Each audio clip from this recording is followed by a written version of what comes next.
অবশেষে সত্যি হলো গুঞ্জন, সরিয়ে দেয়া হলো মেহেদী মিরাজকে। 2027 বিশ্বকাপ পর্যন্ত ওয়ানডে দলের অধিনায়ক লিটন দাস এখনো নিশ্চিত নয় ভারতের বাংলাদেশ সফর। অস্ট্রেলিয়া সিরিজের আগে দায়সারাভাবে চলছে টাইগারদের স্কিল ক্যাম্প। অনুশীলনে অনুপস্থিত শান্ত সহ একাধিক ক্রিকেটার। শুক্রবার রাতে দেশ ছাড়বে টাইগাররা।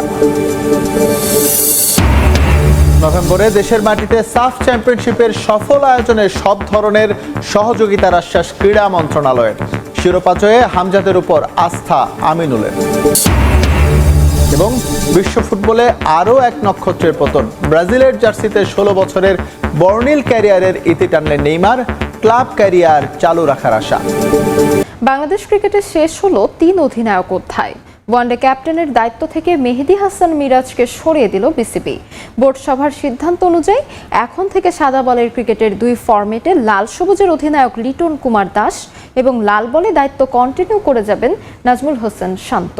2027 ওয়ানডে বিশ্বকাপ পর্যন্ত আপাতত এই দায়িত্ব পেয়েছেন লিটন, জানিয়েছেন বোর্ড প্রেসিডেন্ট তামিম ইকবাল।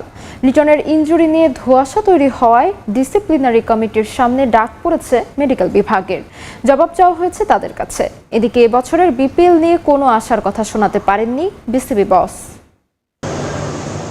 বেশ ঘটা করেই আমিনুল ইসলাম বুলবুল 3 অধিনায়কের হাতে তুলে দিয়েছিলেন বাংলাদেশের ক্রিকেটকে। শান্ত লিটন সে সময় বিষয়টি নিয়ে দ্বিমত প্রকাশ করলেও নিজেদের সিদ্ধান্তে অনড় ছিল বোর্ড। মিরাজের হাতে পড়ে খুব একটা খারাপ কাটেনি টাইগারদের এই ওয়ানডের পথ চলা। 24 ম্যাচে টস করতে নেমে 10 ম্যাচ জিতেছেন মেহেদী হাসান মিরাজ। উইন্ডিজ, নিউজিল্যান্ড, পাকিস্তান, অস্ট্রেলিয়ার বিপক্ষে সিরিজ জয়গুলো পক্ষে দাঁড়াবে তার।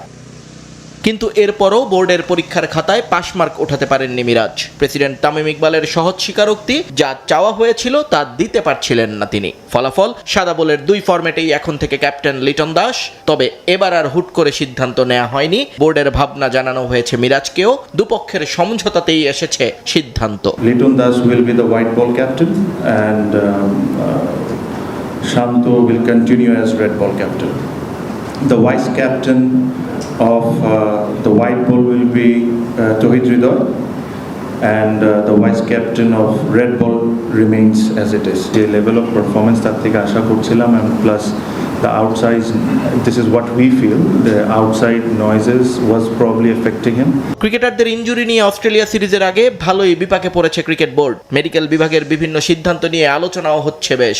বিষয়টি এড়িয়ে যাননি প্রেসিডেন্ট, জানালেন ডিসিপ্লিনারি কমিটির সামনে ইতোমধ্যেই ডাক পড়েছে মেডিকেল বিভাগের। শোকজ নোটিশ দিয়ে তাদেরকে প্রশ্ন করা হয়েছে। সিলেক্টর, মেডিকেল ডিপার্টমেন্ট, সাথে এদেরকেও করা হয়েছে। দে আর অলসো আনসারেবল যে কেন লিটন দাস জিম্বাবুয়ে গেল if he was not fit enough, বা পরবর্তীতে কেন রিপোর্ট এটা আসছে। বোর্ড মিটিংয়ে আলোচনা হয়েছে আরও একটা বিষয় নিয়ে, পূর্বাচল স্টেডিয়াম। তবে এবার যেন একটু ব্যাকফুটে বিসিবি। স্টেডিয়াম বানাতে সরকারের সহযোগিতা চান তামিম, তবে 3 বছরের going to start building the excellence centre. বিসিবির ফান্ড আমরা ইউজ করে আমরা এই এক্সেলেন্স সেন্টারটা কমপ্লিট করে ফেলবো। স্টেডিয়ামের যে বিষয়টা আসছে, স্টেডিয়ামের বিষয়ের জন্য প্রবলি আমাদের এটা গভর্নমেন্টের ফান্ডিং লাগবে। সাম্প্রতিক সময়ে দেশের ক্রিকেটের বহুল চর্চিত বিষয় বিপিএল, কিন্তু এবছর ফ্র্যাঞ্চাইজি টুর্নামেন্টটি হবে এরকম কোনো নিশ্চয়তা দিলেন না তামিম ইকবাল। বিপিএল আমি জাস্ট করার জন্য করবো না। I think made it very very clear. I personally don't think we have enough time to host the BPL properly. But আমরা যদি ইনশাল্লাহ ভবিষ্যতে বিপিএল করি তখন আমরা প্রপারলি করব। এদিকে পারফরম্যান্স রিভিউয়ের জন্য জাতীয় দল টিম ম্যানেজমেন্টের কাছে 6 মাসের ভবিষ্যৎ পরিকল্পনা চেয়েছে ক্রিকেট বোর্ড।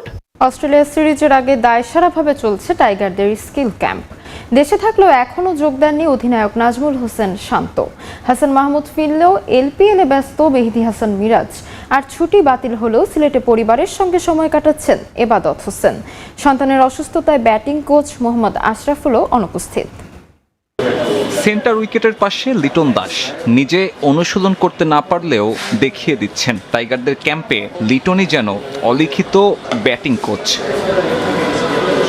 এছাড়া উপায় কই, সন্তানের অসুস্থতায় ছুটিতে আছেন নিয়মিত ব্যাটিং কোচ মোহাম্মদ আশরাফুল। ব্যাটারদের ভুল ত্রুটি শোধরাচ্ছেন এইচপির দায়িত্ব নেয়া মোহাম্মদ সালাউদ্দিন। অথচ অস্ট্রেলিয়া সিরিজের আগে ব্যাটিং ইউনিটেই দেওয়ার কথা ছিল সর্বোচ্চ গুরুত্ব। বিশেষ করে জিম্বাবুয়ে সিরিজের হতশ্রী অবস্থা চিন্তা বাড়িয়েছে আরও বেশি। সে চিন্তা নীতি নির্ধারক কিংবা টিম ম্যানেজমেন্টের আছে কিনা তা নিয়ে প্রশ্ন তোলাই যায়, কারণ স্কিল ট্রেনিং ক্যাম্প চলছে দায়সারাভাবে। এখনো যোগ দেননি অধিনায়ক নাজমুল হোসেন শান্ত। মেহেদী হাসান মিরাজ এলপিএল শেষে দেশে ফিরেছেন ঠিকই, তবে শুরু হয়নি তার লাল বলের প্রস্তুতি। নেই এবাদত হোসেনও, তার ছুটি বাতিল হলেও এখনো আছেন সিলেটে। এদিকে পেস বোলার আর ফিল্ডারদের অনুশীলন চলছে ভারপ্রাপ্ত লোকাল কোচদের অধীনে। মুশফিকুর রহিম, মুমিনুল হক কিংবা সৌম্য সরকাররা নিজেদের ঝালিয়ে নিয়েছেন ব্যক্তিগত উদ্যোগে। সেন্টার উইকেটে গ্রানাইটের সামনে বাউন্স সামলানোটাই তাদের সবচেয়ে বড় মাথা ব্যথা। এদিন লম্বা সময় প্র্যাকটিসে দেখা যায় মুশফিককে। এমন প্রস্তুতি নিয়েই 31শে জুলাই অস্ট্রেলিয়ার উদ্দেশ্যে উড়াল দেবে টিম ম্যানেজমেন্ট। সেখানে অবশ্য প্রস্তুতির সময় আছে, প্রস্তুতি ম্যাচেও মানিয়ে নেওয়ার সুযোগ থাকবে। তবে দেশের মাটিতে দায়সারা অনুশীলন টিম ম্যানেজমেন্টের ভাবনার জায়গা নিয়ে প্রশ্ন তুলছে। 23 বছর পর সুযোগ পাওয়া অস্ট্রেলিয়া সফরে আদৌ বাংলাদেশ কতটুকু লড়াই করবে সে প্রশ্ন উঠছে।